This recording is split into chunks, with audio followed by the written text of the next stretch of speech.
Онцгой байдлын байгууллагын онцлог 10 үйл явдал. Онцгой байдлын байгууллагын албаагчид 4420 хүний амнаас 460 орчим тэрбум төгрөгийн эд хөрөнгийг авран хамгааллаа. Онцгой байдлын байгууллага хуулиар хүлээсэн үүргээ нэр төртөө биелүүлж 2025 оны 12 дугаар сарын 15-ны өдрийн байдлаар 5171 удаагийн аюулт үзэгдэл Ослын дуудлагаар ажиллаж 4425 хүний амнаас иргэд аж ахуй нэгж байгууллагын 460 орчим тэрбум төгрөгийн өмч хөрөнгийг авран хамгааллаа. Аюулт үзэгдэл Ослын тоон үзүүлэлтийг өнгөрсөн оны мөн үетэй харьцуулбал 5.4% өссөн байна. Үүний дотор ОХ-ийн гал төмрийн тохиолдол 2 дахин, объектын гал төмрийн тохиолдол 22.4%-аар тус өссөн дүнтэй байгаач гамшиг аюулт үзэгдэл Ослын улмаас нас барсан хүний тоо өмнөх оны мөн үетэй харьцуулахад 7.4%-аар уурсан үзүүлэлттэй байна. 2025 онд бүртгэгдсэн нийт төмрийн 63.5%-ийг иргэдийн дуудлага мэдээллээр, 32.9%-ийг сансрын дулааны зэгийн мэдээллээр, 3.6%-ийг нислэг дэргээр тандалт хийж илрүүлэн шуурхай арга хэмжээг авч хэрэгжүүллээ. Ойн төмрийг унтраах ажиллагаанд давхарсан тоогоор онцгой байдлын байгууллагын 5300-аар албаагч, төрийн зэргийн болон хууль сахиулах байгууллага, орон нутгийн мэргэжлийн анги, сайн дурын хэсгүүд, иргэд нийт 13256 хүн 2000 гаруй автомашин техник хэрэгсэлтэд ажиллаж 3 нислэг дэргээр нийт 55 удаагийн нислэг үйлдсэн байна. Үүнээс 2025 онд дунджаар онцгой байдлын байгууллагын нэг албаагч 35-аас 70 хоног төмрийн голомтод үүрэг гүйцэтгэжээ. Онцгой нөхцөлийн нэмэгдэл 40%, техник тоног төхөөрөмжийн хангалт 57% хүрлээ. Онцгой байдлын байгууллагын албаагчдын нийгмийн баталгаа хангах хүрээнд өдрөөр болон ээлжээр үүрэг гүйцэтгэдэг албаагчдын хоол хүнсний зардлыг 2025 оны 1-р сарын 1-ний өдрөөс нэмэгдүүлсэн бол Монгол Улсын засгийн газрын тогтоолоор онцгой нөхцөлийн нэмэгдлийг 40% түргэхээр шийдвэрлэлээ. Харин албаны бэлтгэл, бэлэн байдлыг сайжруулах, албаагчдын үүрэг гүйцэтгэх чадварыг нэмэгдүүлэх хүрээнд 2025 онд улсын төсвөөс техник тоног төхөөрөмж, багаж хэрэгсэл, тусгай зориулалтын хувцас хэрэглэл худалдан авахд 23.9 тэрбум төгрөгийг батлуулж хэрэгжилтийг ханган ажиллалаа. Мөн ОХ-ийн төмрийн нөхцөл байдал хүндэрсэнтэй холбогдуулан Монгол Улсын засгийн газрын 2 удаагийн тогтоолоор нийт 11.7 тэрбум төгрөгийг шийдвэрлүүлэн худалдан авах ажиллагааг зохион байгуулснаар онцгой байдлын байгууллагын техник тоног төхөөрөмжийн хангалт 57% хүрээд байна. Үүнд хүн тээврийн болон тусгай зориулалтын 8 нэр төрлийн 47 нэгж техник, тусгай зориулалтын аврах ажиллагааны 20 нэр төрлийн 210 ширхэг багаж хэрэгсэл, хүн нэг бүрийн хамгаалах 44 нэр төрлийн 4592 хэрэгсэл, радио холбооны 8 нэр төрлийн 908 ширхэг тоног төхөөрөмж, аврах ажиллагаанд ашиглагдах 7 нэр төрлийн 48 ширхэг багаж хэрэгсэл, гал төмөр унтраах зориулалттай 11 нэр төрлийн 3595 ширхэг багаж хэрэгсэл, хөөс үүсгэгч бодис 35000 литр, уснаас эрен хайх аврах ажиллагааны 3 төрлийн 9 ширхэг робот, эрен хайх аврах ажиллагааны 2 төрлийн 92 ширхэг нисгэгчгүй нисэх төхөөрөмж, гал төмөр унтраах 32 м-тэй автомеханик шатны автомашин 2 ширхэг, 42 м-тэй автомеханик шатны автомашин 2 ширхэг, нийт 4 ширхэг автомашин нийлүүлэгдсэн юм. Түүнчлэн цаг агаарын аюулт болон гамшигт үзэгдлээс урьдчилан сэргийлэх, хариу арга хэмжээг шуурхай зохион байгуулах, үүссэн нөхцөл байдлыг хохирол багтаа даван туулах, хор уршгийг арилгахад зориулан холбогдох хууль тогтоомжийг үндэслэн 9 нэр төрлийн 17.4 тэрбум төгрөгийн нэн шаардлагатай бараа материалыг улсын нөөцөөс гаргаж холбогдох газруудад хүргэх ажлыг зохион байгууллаа. Шинээр байгуулагдсан салбар нэгжүүдийн үйл ажиллагааг эхлүүллээ. Монгол Улсын гамшигтай тэмцэх чадварыг бэхжүүлэх, төрийн үйлчлэгийг иргэдэд шуурхай хүргэх зорилгоор Америкийн нэгдсэн улсын засгийн газрын буцалтгүй тусламжаар шуурхай удирдлага зарлан мэдээллийн төв 119-р ангийн 9 баалын газар хөдлөлтөд дэсвэртэй 3 давхар 1400 м2 шинэ барилгыг 2 сая $2 өртгөөр барьж ашиглалтад оруулснаар шуурхай удирдлага зохион байгуулалтын чадварыг нэмэгдүүллээ. Мөн тогтоолоор нийслэлийн Чингэлтэй дүргийн гал төмөр унтраах аврах 86 дугаар анги, Өмнө Говь аймгийн Хамбогд сумдах гал төмөр унтраах аврах анги, Сэлэнг аймгийн Цагаан нур сумдах эрен хайх аврах бүлгийн барилгыг байнгын ашиглалтад оруулж, Завхан аймгийн Отхон сумдах эрен хайх аврах бүлгийн үйл ажиллагааг эхлүүллээ. Түүнчлэн улсын төсвийн хөрөнгө оруулалт Байгаль орчин уур амьсгалын өөрчлөлтийн яамнаас хэрэгжүүлж буй Адапт төслөөс нийт 507 сая төгрөгийн санхүүжилтийг шийдвэрлүүлэн улсын нөөцийн 4 анги, 3 салбар, 5 зэгийн агуулгын засвар үйлчилгээг хийж бэлэн байдлыг хангалаа. Байгууллагын холбооны нөхөн хангалт 48% төрж, гамшигын үед мэдээлэл дамжуулах чадварыг нэмэгдүүллээ. Гамшигын эрсдлийг бууруулах, онцгой байдлын үеийн удирдлагын үр нөлөөг нэмэгдүүлэх зорилгоор яам агентлагуудын мэдээллийн системүүдтэй харилцсан уялдаатай гамшигын үеийн удирдлагын нэгдсэн системийг 2025-аас 2026 онд үе шаттайгаар хөгжүүлэхээр төлөвлөж хэрэгжилтийг ханган ажиллаж байна. Энэхүү систем нь гамшигын үеийн удирдлагыг бодит мэдээллээр шуурга хангах, шийдвэр гаргалтад дэмжлэг үзүүлэх, олон нийтэд гамшигын аюул, эрсдлийн мэдээллийг цаг алдалгүй хүргэж, иргэдийн оролцоог нэмэгдүүлэх нийт 12 дэд системээс бүрдэхээр төлөвлөгдсөн. Төлөвлөгөөний хүрээнд гамшиг аюул услын дуудлагын бүртгэл мэдээллийн систем, гамшигын статистик мэдээллийн систем, зуудын гамшигын эрсдлийн мониторингийн систем, гамшигаас хамгаалах улсын алба, мэргэжлийн ангиудын хүчирхэгслийн мэдээний систем, онцгой байдлын байгууллагын хүчирхэгслийн хяналтын систем, тээврийн хэрэгслийн хяналтын модуль, үүссэн нөхцөл байдлыг дүрсээр дамжуулах мэдээлэл солилцох модуль, гамшиг төртөх өртөнгийн мэдээний модуль гэсэн 8 модуль дэд систем хөгжүүлж ашиглалтад нэвтрүүлээд байна. Дээрх дэд систем модулуудыг нэвтрүүлснээр гамшиг ослын үед ажиллаж буй хүчирхэгслийн байршил, хөдөлгөөн, нөхцөл байдлын мэдээллийг нэг сувгаар хянах, шаардлагатай нөөцийг шуурхай дайшлах, зайнаас мэргэжлийн удирдлага зохион байгуулалтаар хангах боломж нэмэгдэж, гамшигын үеийн удирдлагын ашиг дээшлэх нөхцөл бүрдэж байна. Мөн байгууллагын холбоо мэдээллийн технологийн бэлэн байдлыг дээшлүүлэх хүрээнд нийт 2.5 тэрбум төгрөгийн төсвийн хөрөнгөөр гамшигын үед холбоо зохион байгуулахад нэн шаардлагатай техник тоногт хөөрөмжийн шинжилтийг хийснээр холбооны нөхөн хангалт 48% хүрч гамшигын үед мэдээлэл дамжуулах чадвар дээшиллээ. Монгол улс Азийн хөгжлийн банктай 2025 оны 11-р сарын 4-ний өдөр байгуулсан санхүүжилтийн ерөнхий хөтөлбөрийн хүрээнд 100 сая $, өртөг бүхий Монгол улсын гамшигын сөрөн төсвөрлөх чадварыг бэхжүүлэх төслийг 2026-аас 2031 онд хэрэгжүүлэхээр төлөвлөж бэлтгэл ажлыг хангаж байна. Мөн Азийн хөгжлийн банкны 32 сая $-ын санхүүжилтээр Монгол улсад гамшигын зардал мэдээллийн нэгдсэн тогтолцоог бэхжүүлэх төслийг 2026 оны 1-р сараас эхлүүлж 7 бүсийн төв болон 14 аймагт шуурхай удирдлага, зардал мэдээллийн төв байгуулах, дуудлага хүлээн авах, зохицуулах систем нэвтрүүлэх, олон сувгийн зардал мэдээллийн дэд үтцийг бүрдүүлэн дууд тохиоллын цамхгийн системийг өргөтгөнө. Үүний үр дүнд гамшигын үеийн холбоо, зардал мэдээллийн чадвар сайжирч, бэлэн байдлыг 46%-аас 100% хүртэл нэмэгдүүлэх нөхцөл бүрдэх юм. Хөдөлмөрийн аюулгүй байдал, эрүүл ахуйн улсын үзлэгийн үр дүнг 39.7%-аар ахиулж, албаагчдын ёс зүйн зөрчил буурсан байна. Гэр бүл хөдөлмөр нийгмийн хамгааллын яамтай байгуулсан хамтын ажиллагааны санамж бичгийн хүрээнд онцгой байдлын байгууллагын 152 нэгжид хөдөлмөрийн аюулгүй байдал, эрүүл ахуйн хууль тогтоомжийн хэрэгжилтийн улсын үзлэгийг зохион байгуулахад ажлын байрны хөдөлмөрийн нөхцөлийн үнэлгээ 25%, ажлын байрны хөдөлмөрийн аюулгүй байдал, эрүүл ахуйн зааварчилгаа, сургалтын зохион байгуулалт 44.7%, хариуцсан мэргэжилтний мэргэжсэн байдал 41.2% байгаагаас гадна дотоод хяналт шалгалтын хэрэгжилт хангалтгүй гэж үнэлэгдэж зөвлөмж хөргүүлсэн. Дээрх үнэлгээ зөвлөмжийн дагуу онцгой байдлын ерхий газраас зорилтод жилийн хүрээнд хөдөлмөрийн аюулгүй байдал, эрүүл ахуйн удирдлага зохион байгуулалт, сургалт, дотоод хяналт, мөн хамгаалах хувцас хэрэгслийн бүртгэл, хангалтыг бүх түвшинд эрчимжүүлэх цогц арга хэмжээг хэрэгжүүлсэний үр дүнд хөдөлмөрийн эрсдлийн үнэлгээний хэрэгжилт 80.2%, эрүүл мэндийн урьдчилан сэргийлэх үзлэгийн хамрагдалт 87.7%, тусгай зориултын хувцас хэрэгслийн хангалт 62.4% болж гол үзүүлэлтүүд бодитоор сайжирлаа.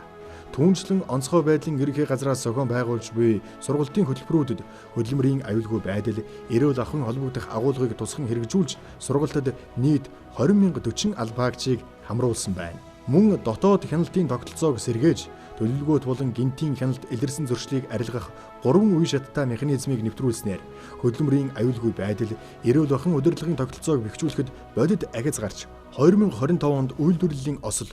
хурц хордлогын шууд хор хохирлын хэмжээ 93.6%-аар буурч, хөдөлмөрийн аюулгүй байдал, эрүүл ахуйн бодлого, сургалт, хяналтын арга хэмжээ тогтвортой хэрэгжих суурь бүрдээд байна. Харин алба агчдын ёс зүй, сахилах хариуцлагыг дээшлүүлэх хүрээнд байгууллагын бие бүрэлдэхүүний сургалт бэлтгэлийн төлөвлөгөөний дагуу төрийн албан хаагчийн ёс зүйн сургалтыг 3664 алба агчийг хамруулан зохион байгуулсан нийт алба агчдын 70 орчим хувийг ёс зүйн сургалтад хамруулсан үзүүлэлт болжээ. Алба агчдын ёс зүйн зөрчлийг 2024 онтой харьцуулахад 62.5%-аар буурсан байна.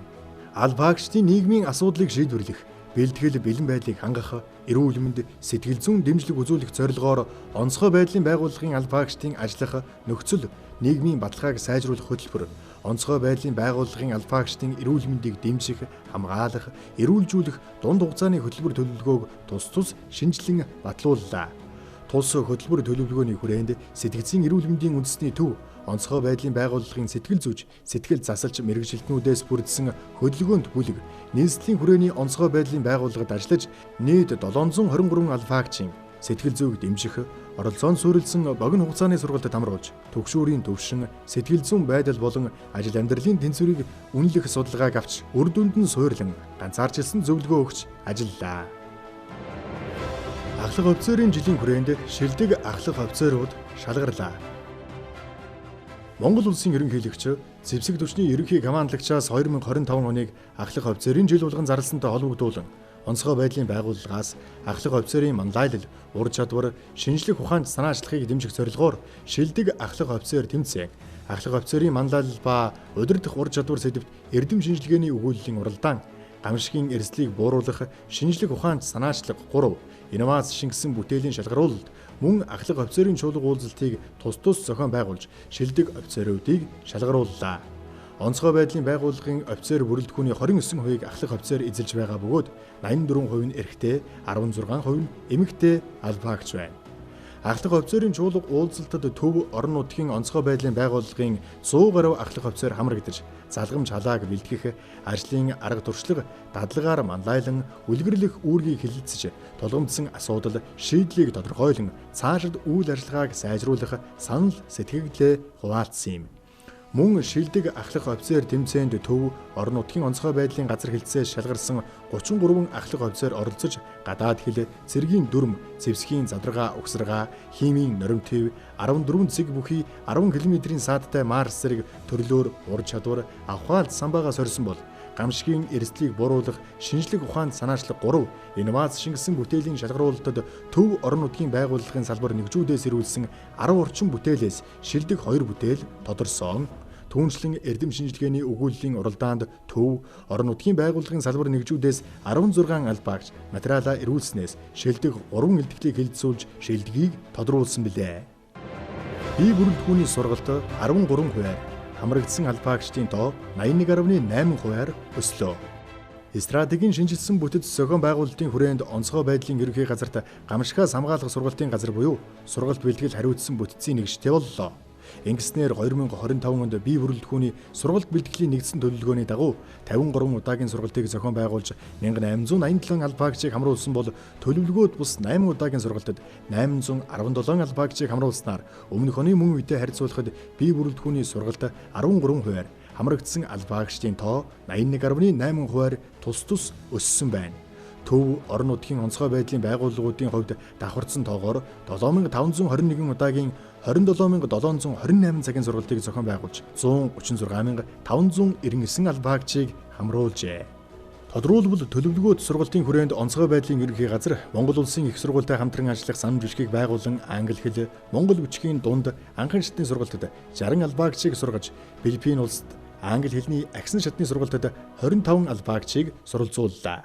Шинжлэх ухаан технологийн их сургуультай байгуулсан хамтран ажиллах санамж бичгийн хүрээнд тус сургуулийн мэдээлэл холбооны технологийн сургууль болон механик инженерийн сургуультай хамтран холбоо, зарлан мэдээлэл хариуцсан мэргэжилтэн тусгай зориултын автомашиныг жолооч бэлтгэх сургалтуудыг зохион байгуулав. Аврагч нохойн хөлөгчийн анхан шатны сургалтаар гамшигын голомтод эрен хайх, аврах ажиллагаанд оролцох бэлтгэлтэй 10 нохойн хөтлөгчийг сургасан бол прокурорын байгууллага, авилгатаа тэмцэх газар, дотоод хэргийн их сургуультай хамтран улсын хяналтын байцаагчийн эрх бүхий албан тушаалтны сургалт, цагдаагийн ерөнхий газрын, дотоодын цэргийн нэгдсэн сургалтын төвтэй хамтран улсын нөөцийн бараа материалын агуулгын харуул хамгаалалтын сургалтыг тус зохион байгуулж, дотоод хэргийн их сургуулийн онцгой байдлын сургуультай хамтран аврагч, усчин, шумбагчийн анхан шатны буюу 4-р зэргийн үнэвлэгтэй албан хаагчдыг бэлтгэлээ. Олон улсын хамтын ажиллагааны хүрээнд Солонгос, Хятад, Америк, Япон, Франц, Итали, Герман зэрэг гадаадын улс орнуудтай хамтарсан нийт 27 удаагийн богино хугацааны сургалтад 195 албаагчийг хамруулсан байна. Мэдээллийн хүртээмжийг 5 дахин нэмэгдүүлж, иргэн бүр аюулгүй байдлыг хянах боломжийг бүрдүүллээ.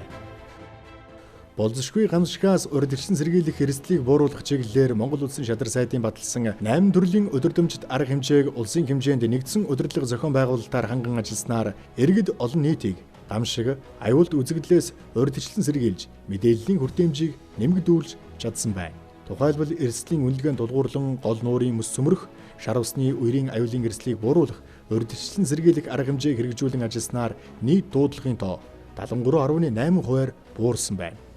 Сар бүрийн сүүлийн 7 хоногийн пүрэв гаригийг аюулгүй байдлаар шалгах өдөр болгох уриалга дэвшүүлэн Nimatsig.gov.cg-ийн сайтад 3 төрлийн хэлбэршүүлсэн асуумж бүхий хяналтын хуудас дэд системийг шинээр үүсгэж иргэн аж ахуйн нэгж байгууллагууд аюулгүй байдлаа өөрсдөө үнэлэх боломжийг бүрдүүллээ. Ингэснээр тус дэд системд 20.5 мянган аж ахуйн нэгж байгууллага, 32.3 мянган өрх, 74.7 мянган иргэн буюу нийт 126,583 иргэн хандаж аюулгүй байдлаа хангах талаар мэдлэг ойлголтыг авсан бол аюулгүй амьдрах ухаан, сургалтын хөтөлбөрийг нийт цэцэрлэг сургуулийн 59.4% зохион байгуулж, бүх насны хүүхдийн гамшигын тухай болон урьдчилан сэргийлэх мэдлэг боловсролыг нэмэгдүүлсэн үр дүнтэй ажил боллоо. Урьдчилан сэргийлэх хяналт шалгалт болон сургалтуудыг өмнөх оны мөн үетэй харьцуулбал өөрөөх аж ахуйн нэгжийн хэмжээнд 49% өссөн бөгөөд 43,000 гаруй зөрчлийг газар дээр нь арилгуулж 740,000 орчим иргэнд мэдээлэл хүргэснээр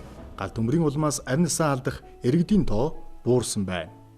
Гал төмрийн аюулаас урьдчилан сэргийлэх, сэрэмжлүүлэх, сэргийлье, хамгааллын нөлөөллийн аяныг 2 үе шаттайгаар зохион байгуулсан давхарсан тоогоор 46.3 сая хүнд хүрч олныг хамарсан цогц нөлөөллийн аян болж чадлаа. Мөн байгууллагын цахим сайт болон пэйж хуудасуудад 2025 онд цаг үеийн мэдээлэл, сэрэмжлүүлэг, постэр, дүрс бичлэг нийт 4421 төрлийн мэдээлэл байршуулан олон нийтэд сурталчилсан давхарсан тоогоор 167 сая хүнд хүрч өнгөрсөн оны мөн үетэй харьцуулахад 70.9%-аар өссөн үзүүлэлттэй байна. Харин онцгой байдлын байгууллагын үйл ажиллагаа, урьдчилан сэргийлэх арга хэмжээ, албаагчдын ажил мэргэжлийг сурталчлах хүрээнд давхарсан тоогоор 22 телевиз, 5 сонин, 1093 сайт, 13.5 мянга гаруй Facebook пэйж, 11.8 мянга гаруй Facebook групп, 580 Twitter хуудасаар нийтдээ 98,930 мэдээлэл түгээгдсэн. Өнгөрсөн онтой харьцуулахад 65.6%-аар өссөн үзүүлэлттэй байгаа бөгөөд нийт мэдээллийн хүртээмж 5 дахин нэмэгдсэн байна. Сургалтын хүртээмжийг 51.8%-аар нэмэгдүүллээ. Монгол Улсын ерөнхийлөгч үндэсний аюулгүй байдлын зөвлөлийн тэргүүний үүрэг, үндэсний аюулгүй байдлыг хангах тусгайлсан чиг үүрэгтэй байгууллагуудын хамтран ажиллах төлөвлөгөөний дагуу Сөргөө 2025 стратегийн команд штабын сургуулийг Дархан уул аймагт баруун бүсэд онцгой нөхцөл, онц байдал бий болсон үед хамтарсан ажиллагааг явуулахын сэдвээр хамтарсан дадлага сургуулийг баруун бүсийн ховд Баян үлгий Увс аймагуудын нутаг дэвсгэрт Хаан Шонхор 2025 нэгдсэн дадлага сургуулийг онцгой байдлын ерхий газрын харьяа үндэсний аврах бригадын байршилд тус зохион байгууллаа. Монгол Улсын шадар сайдын баталсан хуваарийн дагуу орон нутгийн онцгой комисс гамшигаас хамгаалах үйл ажиллагааны удирдлага зохион байгуулалтын бэлтгэлжилт, бэлэн байдал, харилцан ажиллагаа, хариу арга хэмжээний мэдлэг шалгахыг үнэлэх, дадлагжуулах зорилгоор Хинти, Булган аймагт гамшигаас хамгаалах иж бүрэн сургууль, гамшигаас хамгаалах улсын алба болох мал эмнэлгийн ерөнхий газар, мөн Төв, Сүхбаатар, Дорногов аймагт гамшигаас хамгаалах команд штабын сургуулийг зохион байгуулав. Энэ жилийн иж бүрэн болон команд штабын сургуулиуд удирдлагын баримт бичиг, арга зүй, үнэлгээний үзүүлэлтүүдийг шинжилэн боловсруулж, тухайн орон нутгийн сүүлийн 5 жилийн гамшиг, аюулт үзэгдлийн мэдээлэл болон эрсдлийн үнэлгээ, эмзэг байдал, өртөнг, аюул,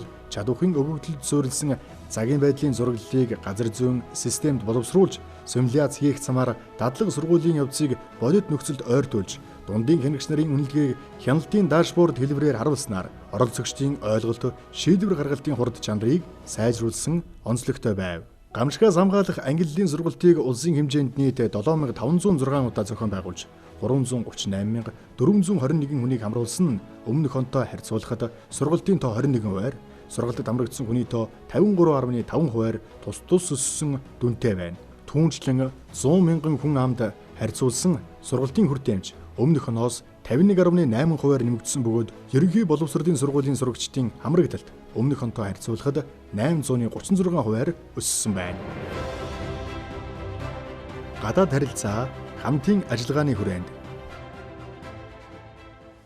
Нэгдсэн үндэсний байгууллагын гамшигын эрсдлийг бууруулах газраас Швейцарын холбооны улсын засгийн газартай хамтран Женев хотод зохион байгуулсан гамшигын эрсдлийг бууруулах дэлхийн платформын 8 дугаар хуралдаанд онцгой байдлын ерөнхий газрын дарга хошууч генерал Ариун Буянаар ахлуулсан төлөөлөгчд амжилттай оролцож Швейцарын хөгжлийн агентлаг, бүгд найрамдах энэтхэг улс, Япон улс болон Нэгдсэн үндэсний байгууллагын холбогдох байгууллагын төлөөлөлтөд хоёр талын уулзалтууд хийж гамшигаас хамгаалах салбарын хамтын ажиллагааг өргөжүүлэх чиглэлээр үр дүнтэй яриа хэлцэл өрнүүллээ. Мөн Монгол улсын гамшигын эрсдлийг бууруулах бодлого, Синдан үйл ажиллагааны хүрээ, баримт бичгийн хэрэгжилтийн үр дүн, сайн туршлагыг 9 салбар хуралдаанд танилцуулж Монгол улсын засгийн газрын хүчин чармайлт байр суурийг олон улсын түвшинд хүргэв. Түүнчлэн онцгой байдлын ерөнхий газар нь Энэтхэг, Турк, бүгд найрамдах Солонгос, Тажикстан, Итали улсын гамшигаас хамгаалах асуудал эрхэлсэн байгууллагуудтай хамтын ажиллагааны санамж бичгүүд байгуулж хоёр талд харилцааг бэхжүүллээ. Тодорхойлбол Монгол улсын засгийн газар